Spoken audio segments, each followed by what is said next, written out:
Fala, inventor! Seja bem-vindo ao canal e hoje é o último vídeo da série sobre bicos para impressoras 3D e a gente vai falar sobre o bico de 0,25 milímetros, fininho, fininho, fininho, para você fazer impressões extremamente detalhadas. E olha aqui o que eu tenho em cima da minha mesa, ó. Modelinhos, ó, pecinhas de xadrez miniatura no estilo Star Wars. Eu vou mostrar para vocês nesse vídeo a qualidade da impressão e o nível de detalhes que o biquinho de 0,25 pode dar. Então fica ligado nesse vídeo e antes da gente entrar na vinheta, já deixa o like aí, já confere a sua inscrição e o seu sininho. Se você perdeu os outros vídeos dessa série aqui, o link da playlist vai estar aqui na descrição, mas calma, vai estar lá no final do vídeo também, na telinha de encerramento vai ter o link para você ir para a playlist e você poder assistir todos os vídeos dessa série onde é que a gente falou sobre o bico de 0,6, 0,8 e agora o de 0,25, sempre comparando ele com o bico de 0,4 milímetros, que é aquele biquinho padrão aí que vem na sua impressora. Então, sem mais delongas, vamos inventar!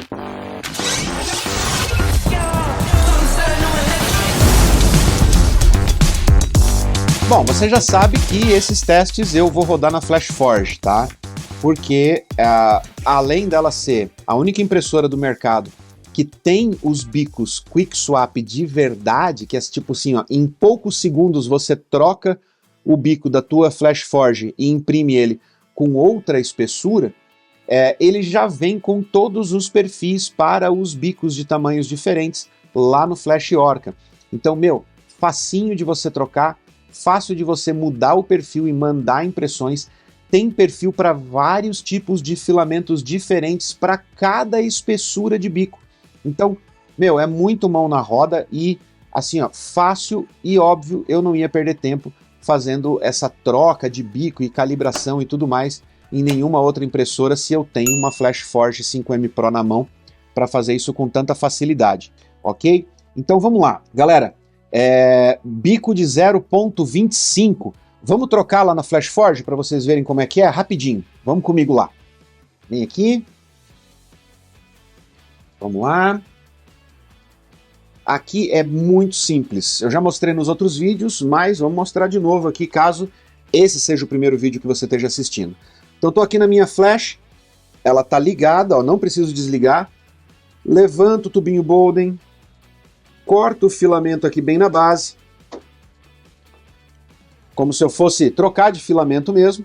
Venho aqui para baixo, e aí aqui é simples, ó. Apertou nas duas aletinhas laterais aqui, puxa o bico para baixo, o filamento vai vir através da extrusora aqui, ó, então puxa com cuidado, ó, ele já solta, ó. Puxou, soltou. Para eu guardar ele aqui e ficar fácil de eu usar ele na próxima vez, ó, eu só corto essa pontinha de filamento que sobrou aqui e corto a pontinha do filamento que tem na saída aqui, ó. Desse jeito, ó, essa pontinha que ficou aqui fica fácil de empurrar para fora na próxima vez que eu for colocar esse bico aqui no lugar. Do mesmo jeito que esse aqui, ó, tá vendo? Ó? Que tem uma pontinha de filamento ali, ó. Eu cortei ele em rente, agora só o que eu faço aqui, ó, coloco aqui, não preciso apertar as aletas de novo, é só eu pressionar ele para cima, ó, encaixou. Feito isso, a gente vem aqui no menuzinho da impressora, ó, clica aqui no Info, clica aqui, ó, no Nozzle Model e a gente troca para 0,25. Trocou, tá pronto agora, é só a gente colocar o filamento de volta aqui dentro, ó, vir aqui e mandar extrudar. Feito isso, não esquece de ir lá no Flash Orca trocar o perfil do bico também, para você poder fazer o fatiamento na espessura correta de camada e no volume correto de extrusão do bico, ok? Qual foi a principal diferença aí com relação aos outros testes que eu fiz e o de 0,25? No de 0,25 não consegui rodar o teste de fluxo máximo, porque ele fica tão fino, que ali pela terceira, quarta camada, ele já deita e ele não consegue deixar a impressão em pé com uma única parede, tá? Então, não tive como rodar o teste de extrusão máxima utilizando esse teste aqui. Tive que fazer ele no olhômetro ali, fazendo alguns testes e testando, vendo até onde o filamento ia, sem ele começar a falhar na extrusão, ok? Mas, vamos lá, lembrando que a gente vai comparar ele sempre com o de 0.4, porque é o tamanho de bico que a maioria de vocês tem aí na impressora, por padrão. E lembrando que por mais que eu esteja usando aqui a FlashForge, não significa que esses testes aqui não sejam válidos para qualquer outra marca de impressora. Pode ser na Creality, pode ser na Bambu, pode ser na Anycubic ou qualquer outra marca de impressora que você tem aí. Muito provavelmente os resultados vão ser bem parecidos se você usar as mesmas configurações, ok? E claro que eu imprimi a nossa tartaruga no bico de 0.25. Aqui eu não vou conseguir mostrar os detalhes fininhos que essa impressão teve, mas eu vou colocar aí na imagem, eu vou colocar uma filmagem com a lente macro, que é para mostrar a diferença entre essas duas peças lado a lado aí com a lente macro e vocês conseguirem diferenciar, ver aí a diferença da espessura. Na verdade, como esse é o último vídeo da série, eu vou colocar as 4 aí, ok? Eu vou colocar o de 0.25, o de 0.4, o de 0.6 e o de 0.8 para vocês verem a diferença entre cada um deles. Eu acho que agora vale a pena fazer essa comparação aí entre os 4 bicos para vocês verem. Em nível de detalhamento, é impressionante o quanto essa impressão, assim, você tem que se esforçar para você conseguir identificar que ela é uma impressão 3D, tá? São, assim, ó, só na parte superior é que você consegue realmente enxergar alguns detalhezinhos a mais. Claro que aí na imagem da macro, vocês vão ver mais detalhes, porque esse é o objetivo de uma lente macro. E normalmente uma lente macro, ela consegue mostrar mais detalhes do que o olho humano consegue ver. Então você pode estar olhando aí a imagem macro dessa peça aqui e tá falando assim, dá para ver as camadas claramente. Sim, mas a olho nu, com o olho humano, direto na peça, a tua sensação é muito diferente de uma lente macro, ok? E aí eu fiz uns testes aqui, ó, imprimi pecinhas de xadrez do estilo Star Wars, e aqui eu tenho um iodinha. Também vou colocar aí na imagem macro para vocês verem, tá? Porque aqui na imagem da câmera aqui da GoPro vai ser difícil ver os detalhes. Temos aqui o nosso amiguinho Luke Skywalker. Também os detalhes do rosto dele são uma coisa impressionante. A camisa, a gola, tudo. Realmente uma impressão de detalhes, uma impressão fina. E aqui a gente tem o Mandaloriano. Eu consegui fazer a proeza de quebrar a anteninha do capacete dele, mas atrás, ó, o lança-mísseis está inteirinho ainda. Mas eu consegui a proeza de quebrar a anteninha. É pequenininho, então ele é bem mais frágil, tem que tomar muito mais cuidado na hora de você manipular ele. Tá? Ainda mais porque ela não está pintada, nada. Depois que você aplica uma tinta em cima, você ainda ganha, você dá uma reforçada aí na qualidade. Uma coisa importante de lembrar a respeito de um bico tão fino e de camadas tão finas de impressão, porque essa daqui ela vai até 0.08 de espessura, é que essa peça fica muito mais sensível a suportes. Ou seja, quando você vai fazer um overhanging, quando você vai fazer aquela passada de camada ali fora da linha de sustentação da camada anterior, ela depende muito mais de suporte do que qualquer outra espessura de bico. Ela tem uma largura menor de cada passada do bico e ela tem uma altura menor de cada camada. Se você olhar aqui atrás do R2-D2, por exemplo, ó, na separação entre a cabeça e o corpo, você vê que numa impressão normal, aquilo ali, essa fendazinha que tem ali, seria tratada pelo overhanging. Aqui no bico de 0.25, ela não consegue, porque não tem espaço suficiente ali entre a camada anterior e essa nova para ele poder se apoiar, e ela acaba causando esses probleminhas aqui de contração e de queda, inclusive, do filamento, porque ela é mais estreita, ok? Então, tem que ter mais cuidado sim, e ela vai estar mais propensa aí à questão de suporte. No caso da nossa amiga tartaruga, tá? Ela não teve problema porque eu coloquei suporte orgânico nela.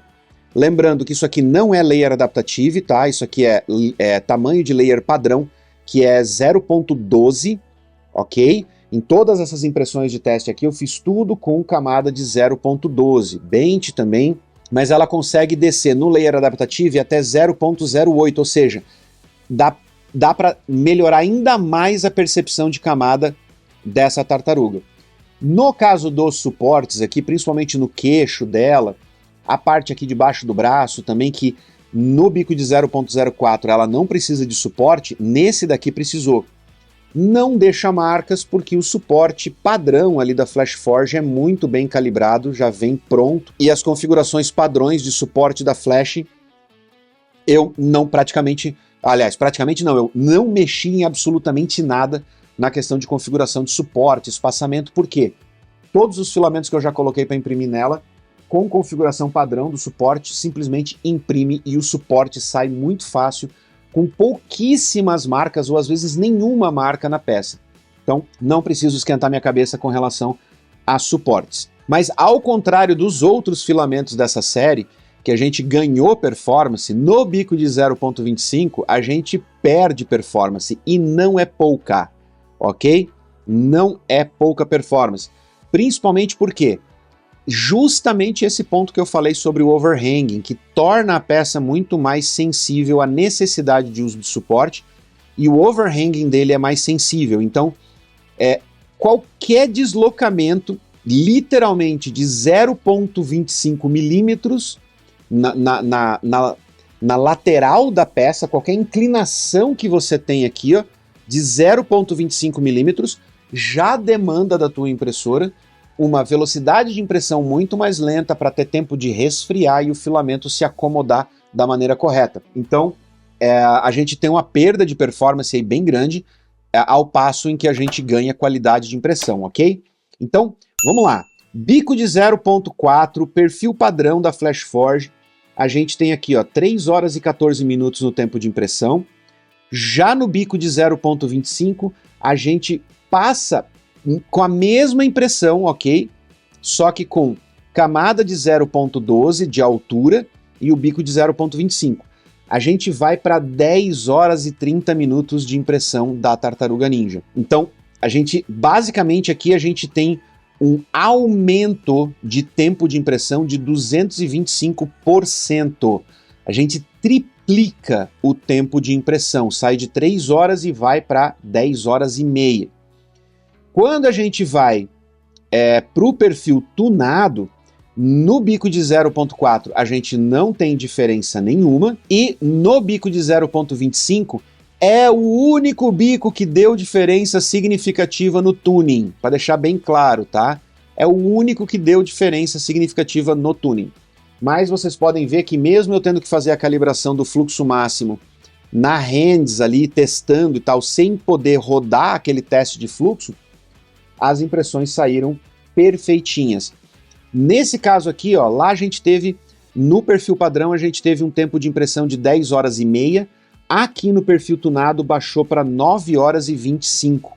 Então teve um ganho legal aqui de performance comparando o perfil padrão para o perfil tunado, ok? Comparado com o bico de 0.4, a gente teve uma perda de performance aí de 191%, tá?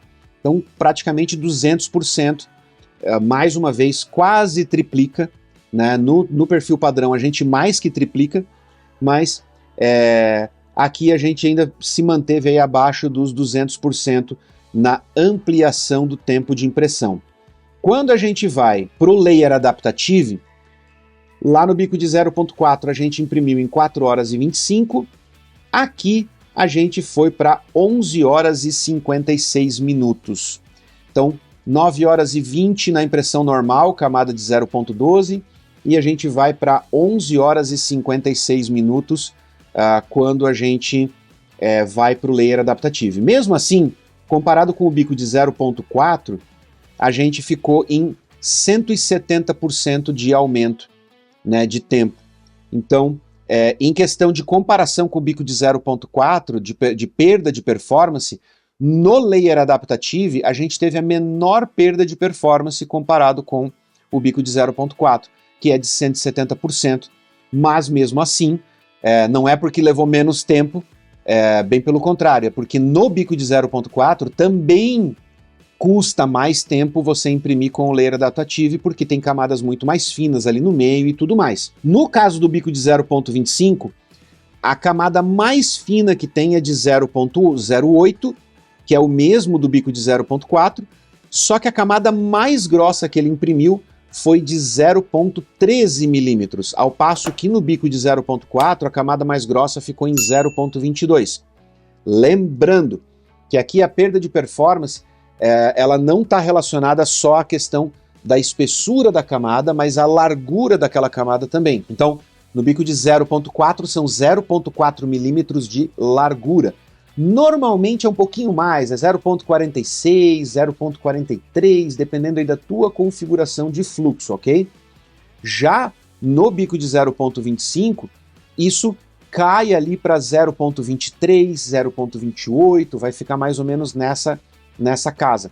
Então, se você coloca ali que você precisa de uma parede com pelo menos 1 milímetro de largura para que a peça fique, né, com uma resistência mecânica aceitável para a peça e tudo mais, você tem que fazer mais passadas com o bico de 0.25 do que você precisaria com o bico de 0.4, ok? Mas em nível de resistência, eu não vi grandes diferenças aqui entre o bico de 0.25 para o 0.4. Tá? Apesar de eu não ter testado peças que precisassem, né, de teste de resistência, eu não vi muita diferença.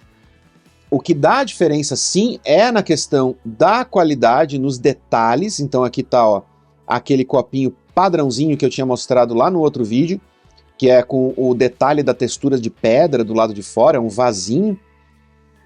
Dá diferença, sim, no nível de detalhamento. No bico de 0.25, esse do vasinho aqui, cara, você tem que ter uma lupa para conseguir enxergar as camadas, tá? Tem que ter ou uma lente macro, igual eu estou mostrando para vocês aí na tela, com a lente macro, tá? Ou uma lupa para você, a olho, tá? Você tem que ter uma lupa para você conseguir enxergar as camadas aqui na pedrinha. Na tartaruga, até dá para você identificar alguma coisa se você forçar bem, tá? Principalmente no topo da cabeça, na parte de cima dos ombros, dá para você identificar umas camadinhas. Mas no vasinho, assim, ó, você tem que ser muito bom de olho para você conseguir identificar alguma camada aqui. É um bico legal para você imprimir peças detalhadas. Você consegue fazer isso, imprimir com outros tipos de materiais, não ficar limitado à resina. Então você consegue imprimir em ABS, consegue imprimir em PETG, consegue imprimir... lá no perfil do Flash Orca, o bico de 0.25 é o que menos tem variedades de filamentos. Mas mesmo assim ele tem lá, eu acho que 6 ou 7 tipos de filamentos diferentes já pré-configurados. Não recomendo em hipótese alguma que você tente imprimir fibra de carbono, o wood ou qualquer outro material que seja composto, tá? Que tenha fragmentos de material ali dentro, mas materiais puros, né? PLA puro, PETG, ABS, né? Que o ABS tem uma ótima fluidez também, pode imprimir tranquilaço, calibra bem aí a refrigeração, né? E ela é uma impressora fechada, na 5M Pro dá para você imprimir, na Creality também, na K1, K1 Max, também dá para você imprimir utilizando os bicos mais finos aí. Lembrando que se você quiser comprar FlashForge, ou K1, ou K1 Max, ou Bambu, todas essas impressoras estão disponíveis lá na 3dcuritiba.com.br e você ainda tem desconto utilizando o cupom do Inventor. Se você ainda está na dúvida, dependendo aí do tipo de aplicação, do tipo de finalidade para qual você quer comprar a tua impressora 3D, liga lá na 3D Curitiba, porque a galera lá de vendas, eles não são só vendedores, não vão tentar te empurrar qualquer impressora, ou te empurrar a impressora mais cara. Eles vão perguntar para você qual é a tua experiência, com o que você trabalha, o que você pretende imprimir, e eles vão te indicar a melhor impressora para o seu caso, para o seu perfil com impressão 3D. Beleza? Então, tá na dúvida, liga lá, conversa com eles, explica a tua situação, eles vão te ajudar. Se você já tem certeza de qual você quer comprar, basta você acessar o 3dcuritiba.com.br e usar o cupom do Inventor, que assim você também ajuda a gente a gerar crédito lá para trazer outros produtos para a gente fazer review aqui no canal. Beleza? Galera, encerrando a série de bicos de impressoras 3D, espero que vocês tenham gostado. Se ficou alguma dúvida, comenta aí. E se você quer trocar ideias a respeito de impressão 3D, entra na nossa comunidade, o link está na descrição. Vai lá trocar ideias, trocar experiências com a galera lá, que tem uma galera super gente fina lá, trocando ideias, projetos, todos os dias lá na comunidade do Inventor. Beleza? Vejo vocês no próximo vídeo e lembra sempre, vamos continuar inventando!